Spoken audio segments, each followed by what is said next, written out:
Hey everyone, Dr. Andrew Orr here. Today I'm going to come on and I'll be talking about fertility and also the importance of preconception care.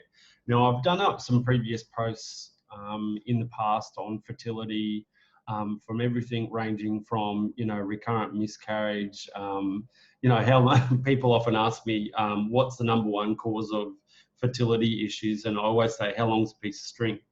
Because there's many factors that come into play when we talk fertility.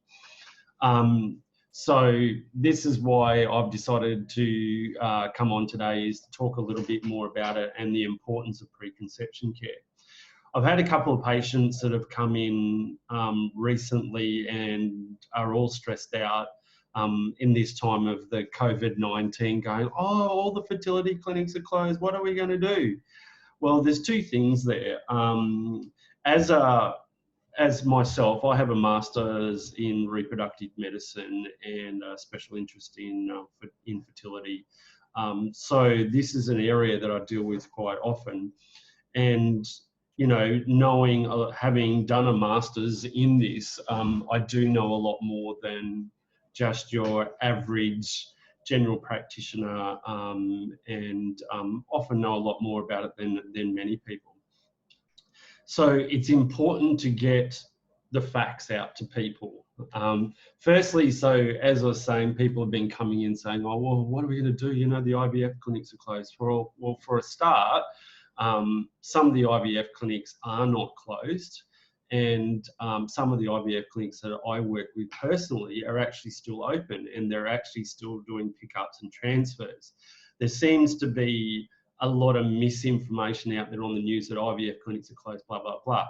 Yes, some IVF clinics actually are closed at this present time because they do their pickups and their transfers in hospitals, and because it's not seen as an essential service, so to speak, or essential surgery, they're not doing them in the hospitals at this present time. But there are IVF clinics that are doing their pickups and transfers in the clinics themselves because they've got a lab, their own labs. Like the clinics that I work with have their own labs. They have their own rooms to do pickups under local anaesthetic. And it's all monitored by specialists and so forth, and then they do their transfers in-house either, so they don't have to use hospital facilities, so they can actually go ahead and continue to practice. The other thing I tell people to look at is that I see a lot of people, it's a little bit like a lot of other areas of health that I see, that they think that the surgical option is the only option for them. I see this with endometriosis. A lot of people think, well, I've had the endo surgery, that's it. And you're like, that's only one part of it. And just so people don't come on about endometriosis now, this post is about fertility. We'll talk about endometriosis just very quickly. Just because you have endometriosis doesn't mean that you're infertile, and only about 50% of people with endometriosis will have some form of fertility issues. That's all I'm going to say on this subject for now. I'll talk about it a little bit more later and what people need to do. So endometriosis is a very separate subject. We're talking about fertility, okay? So the other thing is that people forget this is a very important time, because you could be looking at your preconception care. So a lot of people just go into IVF and they don't do anything. They just go in, they roll up each time, they don't address their weight, they don't address their diet, they don't address lifestyle factors, they don't address their stress factors, they don't address a lot of things. And the one thing that I often see is it's only the females talking about it and they're not looking at the males. I'll go on about this, and I'll go on about this for a million years. Fertility doesn't matter how it happens, doesn't even matter, even for same-sex couples, right? It still takes a sperm and an egg, whether it's donor sperm, whatever. We have to talk about quality of sperm, quality of eggs, okay? So for heterosexual couples, we have to get couples ready, okay? So there's many forms now, like even if you're a same-sex couple, single woman, heterosexual couple, it's still the same. You need to get your body ready. You can't just go in and hope for the best. And that's what a lot of people are doing. And they're just doing the medical side of it, so to speak, without addressing lifestyle factors. So this is what I'm going to be talking about now. I'll just bring this up and just show people. There's a very good site. So once this comes up, very shortly, let's go. Oh, as usual, it's going to be slow. Let's hope it's working. I think it is.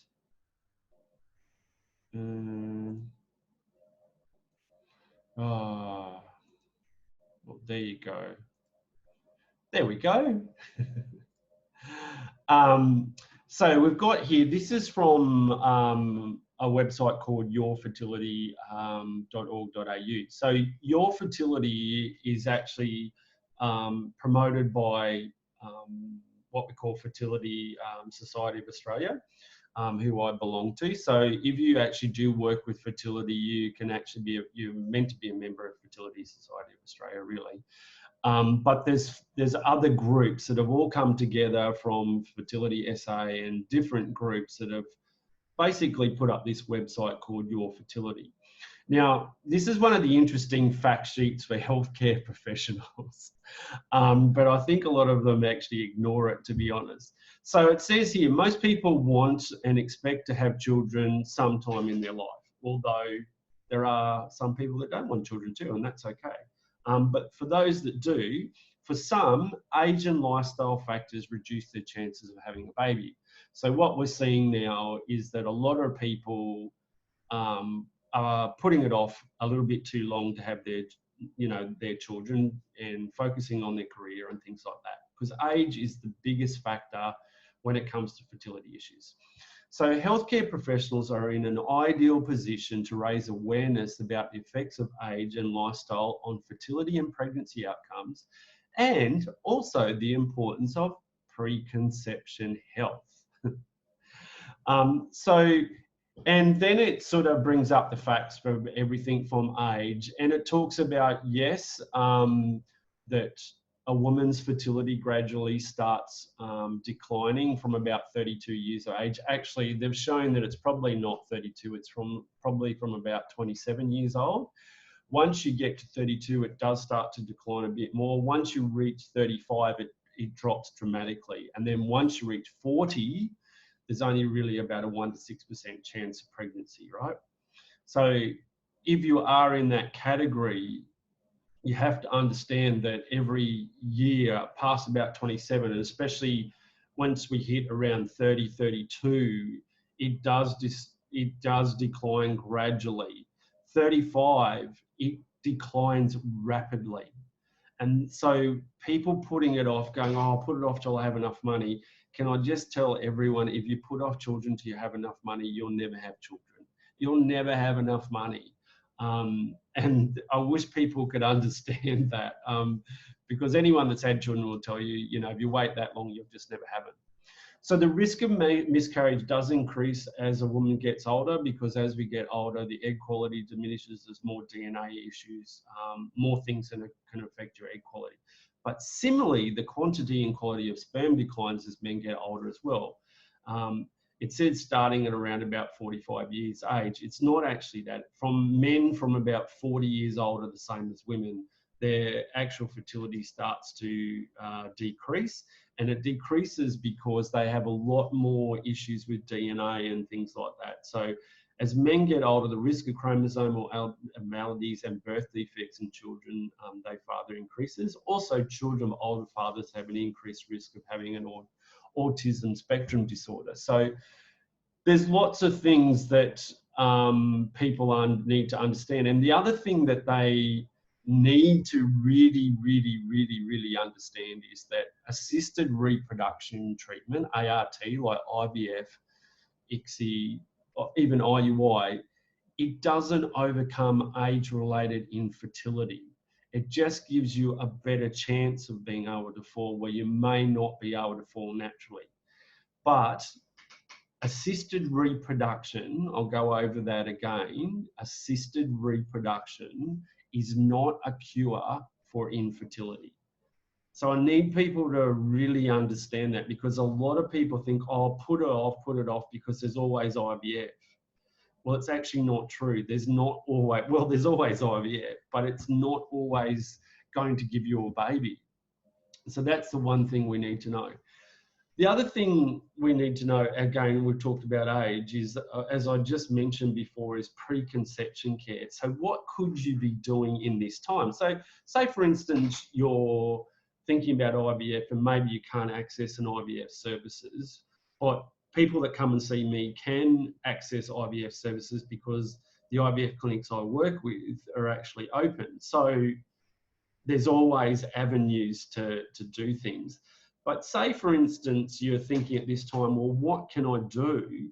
Well, there's lots of things to do. It's called preconception care. And this is why seeing a proper qualified professional and someone that actually has proper qualifications in reproductive medicine can help you and assist you in preconception care, and think and talk about the facts and things that you could maybe do that may increase your chances of a successful pregnancy and may increase your chances of a better IVF cycle if you're about to go through it. Because let's face it, a lot of people go through IVF and haven't addressed anything. So the other thing is actually seeing someone who is appropriately qualified. Now, as I said, I've talked about this before, and you can see my posts on that a lot of fertility here in Australia is largely unregulated. There's only one state in Australia that's actually properly regulated. We actually have to have a proper certification to practice.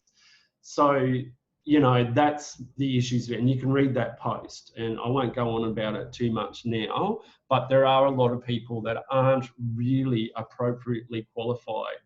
Now, that's in both medical and complementary medicine. So I'll say that too, because we get a lot of people that are doing complementary medicine. They come straight out of college, they hang up the shingle and go, oh, I'm a fertility specialist, or I'm a women's health specialist. And you're like, oh yeah, show me your qualifications. I don't have any. Just because you've got an interest in it doesn't mean that you're a specialist. And just because you did one subject in university doesn't make you someone that's an expert in fertility. So this is what you've got to understand, because I get a lot of people saying, oh yeah, I went to the so-and-so person down the road and they specialize in fertility. I'm like, no, they don't.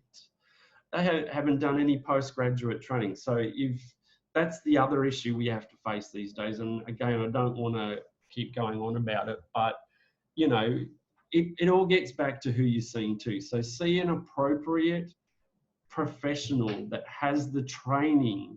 Do they have a postgraduate training in fertility? And if they don't, then go and see someone who does. It's very, very important, because if you don't have the appropriate qualifications, you miss things. People will miss stuff. And this is what happens, why a lot of people's cycles and that fail as well. And that's not putting people down. We have to look at the facts. If you're not appropriately qualified in something, those people are actually working out of their scope of practice.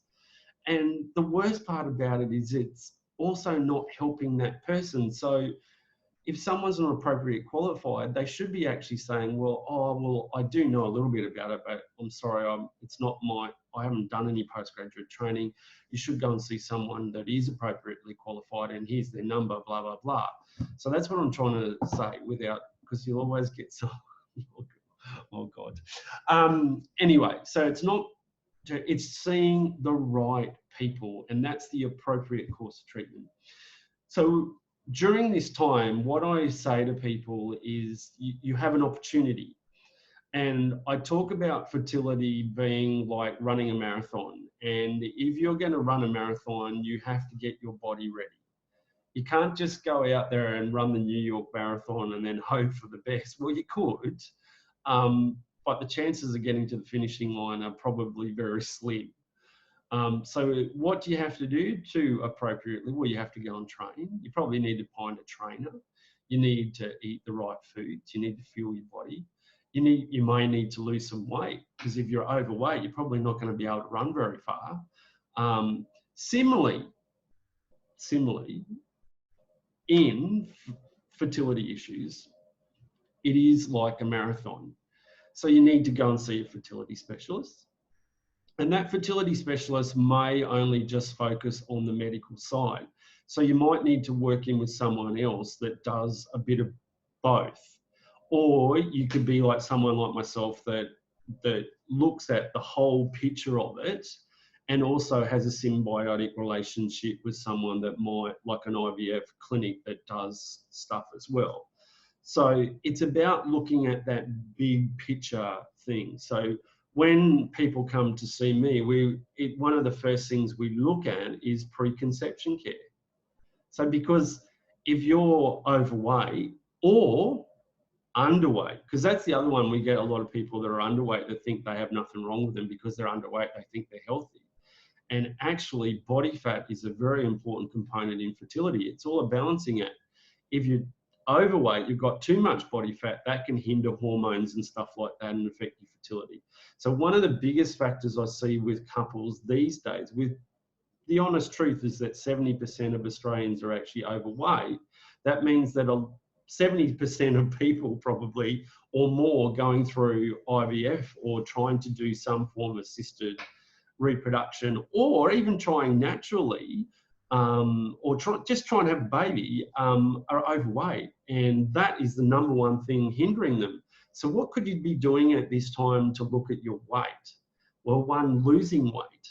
And if you're struggling to lose weight and you don't have the motivation on your own, then you need to see someone that can monitor you, monitor your diet, monitor your health, weigh you, measure you, and keep you held accountable. And that might even mean seeing a multi-modality practice.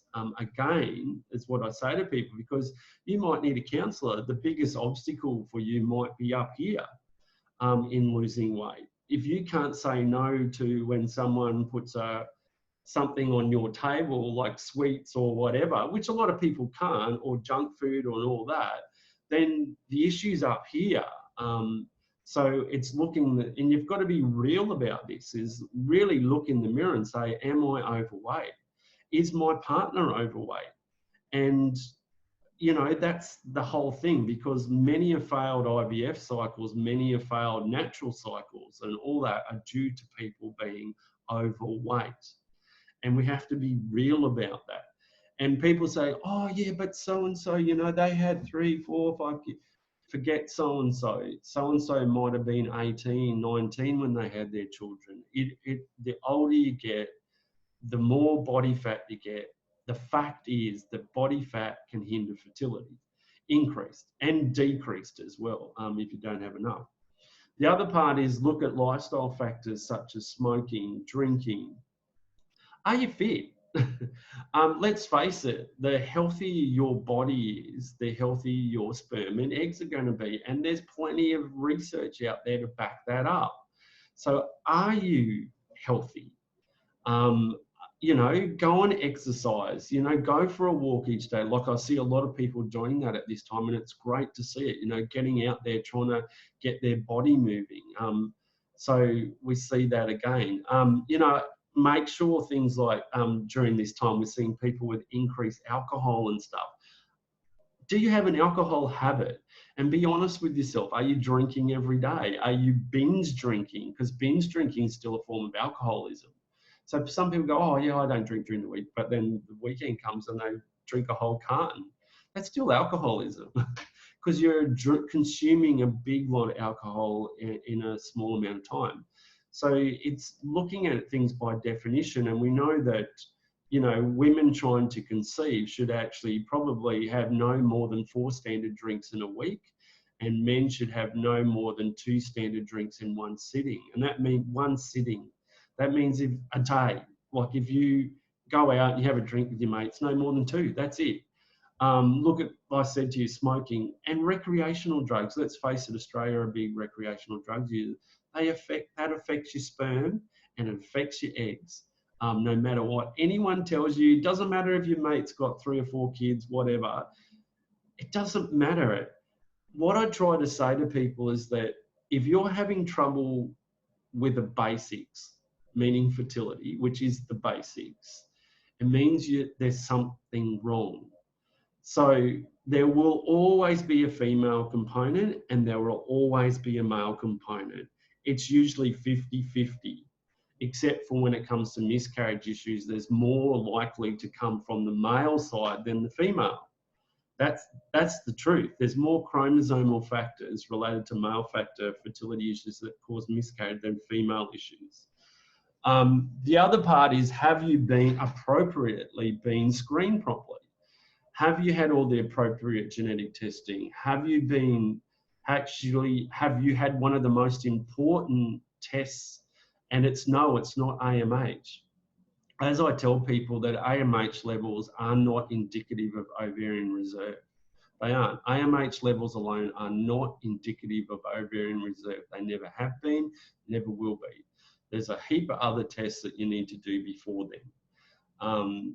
Yeah, so AMH really only tells us that whether you're going to be a poor responder to IVF or not. That's it. That's the truth. Many of people are being told that they can't have children just based on their AMH levels, and it's a load of BS. That is not true at all. So this AMH levels being an egg timer test is a load of rubbish. What it does tell us is, again, is that you might be a poor responder to IVF and assisted reproduction. The only way we're going to know that is put you on a cycle and see whether your ovaries respond. So that's the truth. Plus there's other tests you need to do, like day 3 FSH and all other kinds of stuff. So, and clomiphene citrate test, the whole lot. So yeah, there's lots of things that people don't understand. The last thing I'll say to people is there is the whole stress thing. Stress is one of the biggest factors in fertility. The biggest factor is age, as I've said before. And one of the biggest factors I see today is Dr. Google. What people have to understand is that while it's important to be educated, there is a lot of misinformation out there on Dr. Google. And everyone wants to be an expert, but the reality is, and I've talked about this on posts when we talk about research, well, I've researched this and I've researched that. I highly doubt it. Unless you're an actual academic researcher, a lot of people do not understand what research really is and don't understand what credible research really is, and there's a lot to it. The general public can't access a lot of peer-reviewed journals, especially ones in the last 5 years, because they're paid research journals and you have to pay for them. A lot of the free research out there is over 10 years old. It could be anything, and the reason that it's put out to the general public is because it's probably not credible research either. So then a lot of people are using PubMed abstracts, and abstracts aren't full text. Just because something looks great and says, oh, this blah, blah treatment helps with fertility, doesn't mean anything. It might look wonderful, but when you read the full text and go through it all, at the end of the day, usually at the end of those texts is that, oh, we've shown some research that there has been some minimal help with their fertility, but there's more research needed. So, and it's got to be where it came from, the biasing, the demographic, how many people, who funded it, all kinds of stuff when you're looking at research. And it's honestly, a lot of the general public do not understand it, and it's not having a go, but one of the biggest things that causes stress is Dr. Google, because there's so much, anyone can put information up there these days.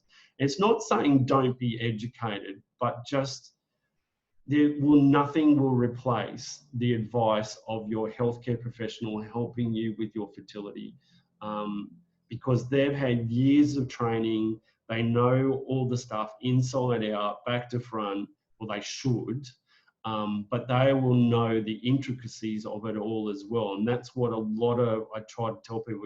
All these things might sound wonderful and grand, but the intricate part of them is things that you often don't understand.